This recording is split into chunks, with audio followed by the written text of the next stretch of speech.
G'day, I'm Owen, and you've joined this week's episode of the Pub Test, where we are continuing our Jack the Ripper suspect series, and in this one, we are discussing Prince Albert.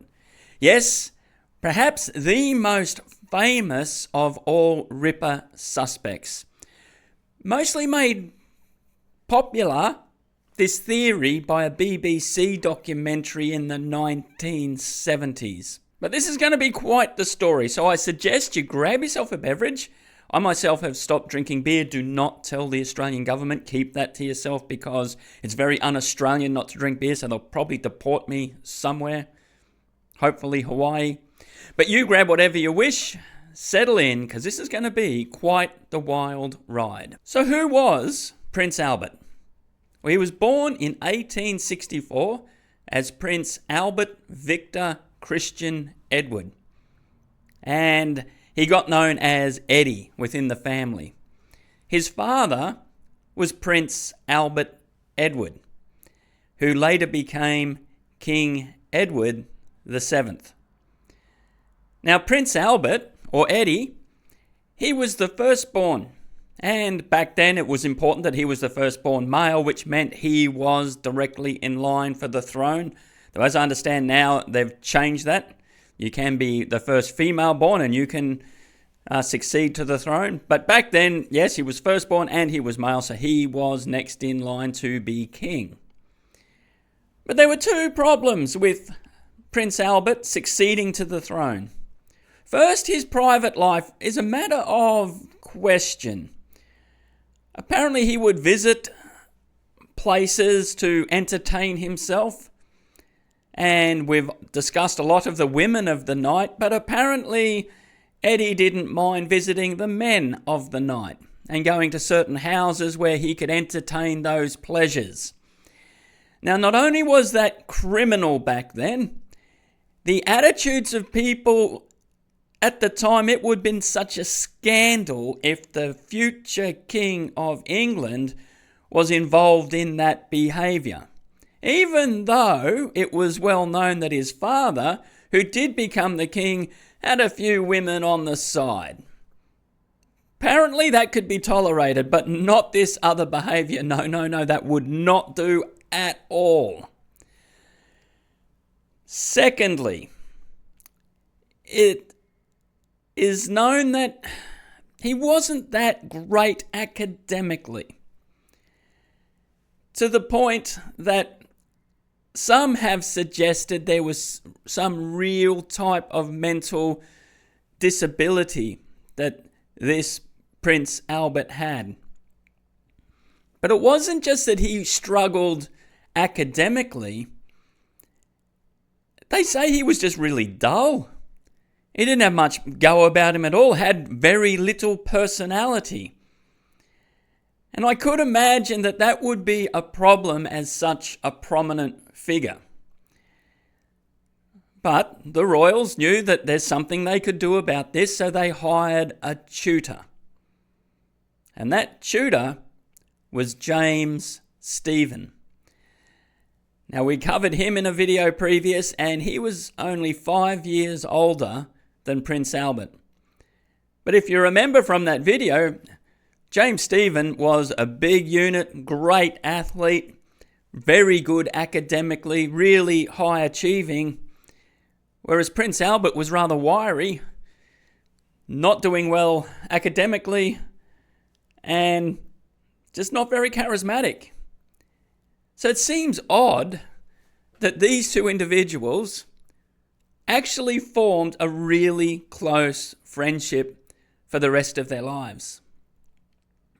Some people have suggested that it was a little bit more than friendship. And that is important to note as we go through this. Yet it would seem that this tutoring didn't really accomplish a great deal at all. And tragically, during the pneumonia epidemic that struck through the United Kingdom in 1891, Prince Albert contracted it, and in January of 1892, he passed away.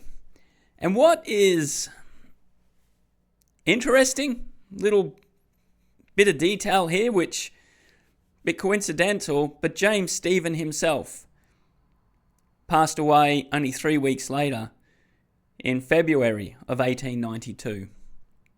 Not from pneumonia, though. So here were two relatively young men who were very linked throughout their lives, and tragically they both lost their lives at around the same time. Now, it's safe to say that Prince Albert's life was rather unremarkable. So how does he fit into the Jack the Ripper saga? Well, you're going to have to follow me on this one because it does get quite wild. The first direct connection that he has is that it was suggested that due to his nighttime extra activities, he contracted a communicable disease, which affected his brain. He couldn't help himself and he had to take his vengeance out on these poor women. Myself, I don't understand the motive, but that was the suggestion.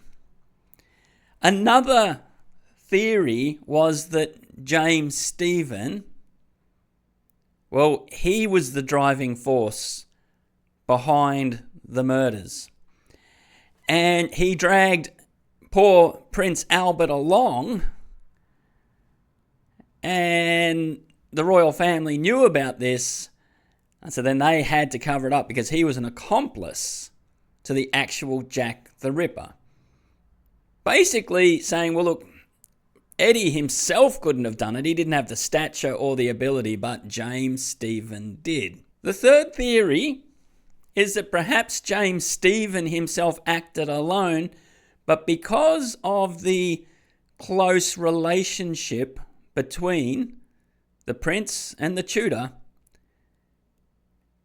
he could easily be linked to the crimes if it became known that the tutor was actually Jack the Ripper. And also it could get out that maybe their relationship was more than teacher and student, and that also would have caused massive scandal to the royal family. And an author by the name of Spearing, he wrote a book about Eddie and how he could be Jack the Ripper. And he then demanded from the royal family, when Queen Elizabeth II was monarch, that they release the papers on Eddie, anything to do with the Ripper particularly, and also for the Queen or the royal family to make a statement about his accusations that he wrote in his book. Well, if you know anything about the royal family in England, well, mainly I would say Queen Elizabeth II, she had a motto: never explain, never complain. So she said, you can look at the papers, knock yourself out, buddy, but we're not making any statements. You know, you can forget that. And so Spearing says, well, if you're not going to make a statement, I'm not going to look at the papers. So we could say that that was just him doing a bit of publicity for his book, making some grandiose claims so people get some eyes on his stuff. Of course, most writers would never do that. We're sort of above that.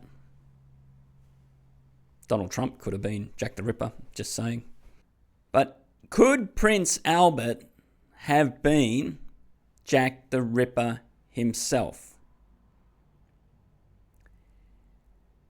Very, very unlikely, because the records show he wasn't in the country during the period of 1888 when all the Whitechapel murders happened. He was over in France doing some military service. Now, let's not let facts get in the way of a good conspiracy, because some people would say, well, no, they could have falsified those records. He could have been over there doing it.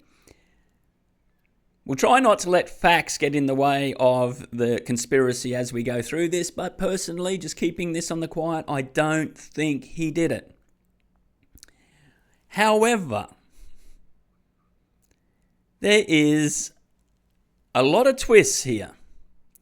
Some people would point to the fact that Melville McNaughton, the police person who came in after the Jack the Ripper investigation, so he's now in a position of authority who had nothing to do with the Ripper investigation, he stated in his Scotland Yard file that Montague Druitt was Jack the Ripper, who they found drowned in the Thames. So people say it's interesting that Montague Druitt, and we've covered him previous, but he was the same build, same frame as Prince Albert. So if he had been doing these crimes, or if he had been an accomplice to these crimes, and witnesses had seen that person, well, they would think it was Montague Druitt. And it's of note that Melville McNaughton wanted to keep this quiet. He wanted to throw Druitt under the bus, but he didn't want to really publicise it. Even though later times he named him again plus 2 other people, he said that he didn't want to release it because of the relatives, which makes no sense at all, because Druitt wasn't that prominent. So what relatives could McNaughton be thinking of? It was suggested that he was trying to protect the royal family. And that would make a lot of sense. You don't want to upset the royals. But there's another thought here, and another twist. He could have been wanting to protect the Stephen family name. Why? Well, James Stephen's father was a judge, and he presided over the Maybrick case, which became rather infamous. And it became more infamous later, around 1960s. See, James Maybrick was allegedly poisoned by his wife. She was tried, and Stephen, the judge, sentenced her to death. That was commuted to life in prison, and later she was released. Yet they've now found evidence in a diary, and we're going to cover James Maybrick as a Ripper suspect, because if you're a Ripperologist, you know who he is, that apparently in his diaries he stated he was Jack the Ripper. And so the thought now was that Maybrick's wife had done the world a service by taking him out. So perhaps McNaughton didn't want to sully the name of a good law enforcement official, being Judge Stephen. Could he have been protecting him? Well, that has been the suggestion. But that is getting away from our primary person here. And we're going back to James Stephen, aren't we? So can we say now, was Prince Albert Jack the Ripper? I'm saying no. But it's not over, because there's another theory to do with this prince. And it's been, I believe, entitled The Royal Conspiracy. So if you thought the connections that we just discussed with McNaughton, Judge Stephen, even bringing back Montague Druitt, and how all they're interconnected, well, wait until you hear this. It's been suggested that Eddie wasn't fitting into the royal life, so he started spending time in other places. And he made an acquaintance called Walter Sickert. And yes, he is a very famous Ripper suspect himself, which we will be covering later. But during his time with him, he met this young girl named Annie. And before too long, the prince and this girl had a baby. The royal family found out about this and they were furious for two reasons. Firstly, she was a commoner. And as a royal, you don't mix with commoners. No, that won't do, because you've got to keep those bloodlines nice and strong. So that would be terrible. But there was one thing worse about this poor girl. She was a Catholic. And in England at the time, it was suggested that if it was known that the future King of England had had a child to a Catholic person, there would have been riots in the streets. They were very concerned that that would happen. So the royal family worked out a way of what they were going to do about it. And it's basically, they will separate them and maybe make the woman and the child just disappear. But now it's said that Walter took pity on this poor Annie. He knew of the story through the prince because they'd been hanging out together. So he has Annie and the baby girl, it was, named Alice, living at his house. But because he was a busy man with lots of different things, businesses and art and whatever else, he had to employ the help of someone to help out around the house, so to speak. So who do you think he may find? Well, during his travelling around, he went to one of these houses and came across a woman named Mary Kelly. He brings her back and employs her to basically help Annie, and she effectively became the nanny to this baby Alice. And yes, Mary Kelly, the same Mary Kelly who was the last of the Ripper victims. But it's when the royal family sent people in to raid Walter's house and separate these two, they grabbed Eddie, they grabbed Annie, they sent them off in different directions, and Annie was put under the help of a person, William Gull, who did all sorts of experiments and tests and basically tried to erase her memory. And then she died a couple of years later. But what happened to baby Alice? Well, it's stated that Mary Kelly took off, dropped her off at the nuns so that they looked after her, and baby Alice was never heard from again. Probably just one of the many lost orphans at the time. But Mary Kelly got spooked, and she wasn't going to hang around because anything bad could happen to her now. So she went back to the East End. She went back to Whitechapel and started working on the street. But she couldn't help but talk about this scandal that she knew about.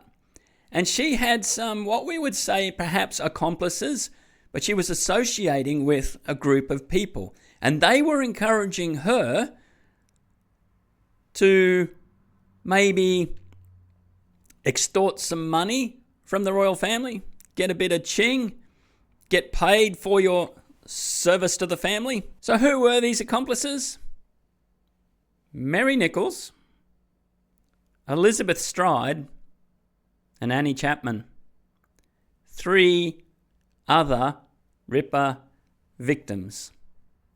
And so it was suggested that William Gull is now in charge of trying to fix this. So it's either he himself, but he was close to 70, but it has been reported that he himself went and performed the murders himself, or he organised them to be done to silence this scandal that would erupt around the royals. But now you're saying, but hang on, weren't there 5 Ripper victims and you've only mentioned 4? Well, here's an interesting little twist. Catherine Eddowes sometimes went by the name of Kate Kelly. In a police report, that's the name she was using. So it's suggested here that, well, actually stated, that was just mistaken identity. They thought it was Mary. And when they realised they got the wrong person, then they went to make a statement to Mary Kelly. And hence why her demise was the worst of all of them. And so added to that, it's then suggested that just in case any of this attention could come back to the royal family, that they drowned Montague Druitt in the Thames to say, hey, guess what? These murders were done by him. And if you go back and watch that video, you'll see that there was actually no suspicion on Montague Druitt until after he's died. So what are your thoughts on this? Now, if you are leaving comments, try not to put facts in the comments, because this is a conspiracy theory, and with all good conspiracy theories, we don't want to muddy the story with truth in any way, shape or form. Yes, in my opinion, it would make a great story, and it did. That's why you would make a documentary or miniseries or whatever it was around all these events, because it ties together very nicely. I don't see it as being truthful. But that does bring us to an end of this week's episode of the Pub Test. Thank you very much for watching. As I say every time, it is appreciated, and I genuinely mean that. So do the likes, do the subscribe, check out the books, and we will see you on the next intriguing case of the Pub Test.